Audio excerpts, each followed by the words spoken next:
Tamara, thank you for your presentation this morning. Questions from the committee? Ben. Thanks very much, Tamara, for coming out and sharing that information. I think about Down syndrome and people that are afflicted with that. What services do they need? Past, like, once they become adults, what are the services that they need? And I don't know what the numbers are. So I guess, can you share any insights as you look towards the future of your son? Yes, thank you for the question. We don't have any numbers. We don't keep those numbers in this province about how many individuals do have Down syndrome. But we expect, or we can estimate, that there are around 4,000 individuals living in BC with Down syndrome. And we think that around 1,000 of them, at least 1,000 of them, are children. So we're looking for, that early intervention of speech therapy, occupational therapy, physical therapy. And, the great thing about Down syndrome is that you can go to the bookstore and take out all kinds of books on Down syndrome. There's no secrets. We know what someone needs to be supported and to thrive. As adults get older, we tend to, my son, for example, sir, is in a segregated classroom in Vancouver. I didn't even know we had segregated classrooms in high schools. And he does life skills. He doesn't learn anything. So I have to look for those opportunities elsewhere for reading and math. And because he doesn't get it in school, he learns how to do laundry and stack the orange juice boxes. And he's so much more than that. All of our kids are, right? And so as he gets older, I hope that he can, I know he wants to get a job. He tells me he wants to.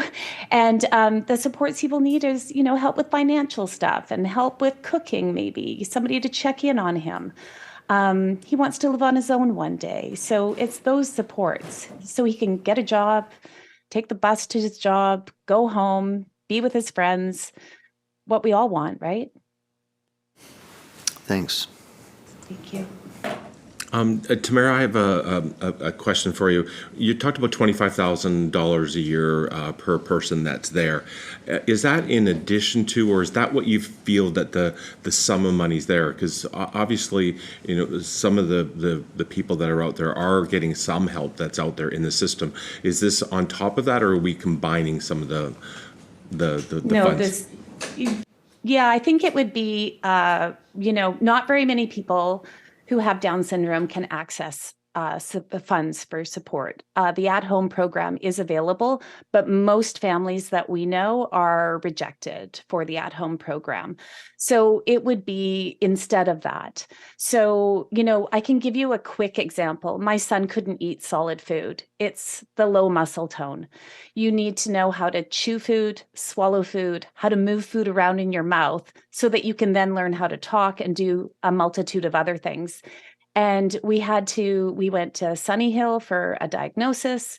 They said they couldn't help us. It was a behavioral thing, and off we went. So we borrowed some money from my mother-in-law, and we spent $12,000 for a private therapist to teach our son how to chew food and how to swallow food and how to accept different textures. And that is something that would be covered by those expenses. Those expenses would be covered by individualized funding, like the $25,000. Thank you for your answer. Thank you. Not seeing any other questions. Tamara, thank you very much for your presentation today. And the moment that you mentioned Beckett's name, it instantly drew me back to your former days in front of a different screen. So thank you very much for the advocacy work that you're doing for the Down Syndrome Society in British Columbia. Thank you. Thank you very much for your time.